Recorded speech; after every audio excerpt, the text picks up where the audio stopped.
Hi friends, welcome to my channel.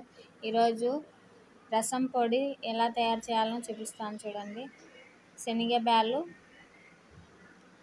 దాంట్లో కావాల్సిన పదార్థాలు కంది బ్యాళ్ళు,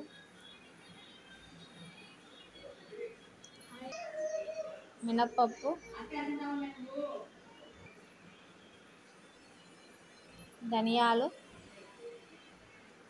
పెసరపప్పు, నల్ల పెసులు అండి, మళ్ళా పొరపాటు అయ్యారు, మెంతులు, చింతపండు,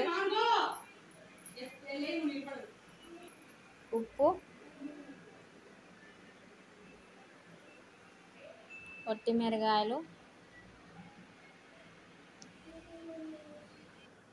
జీలకర్ర,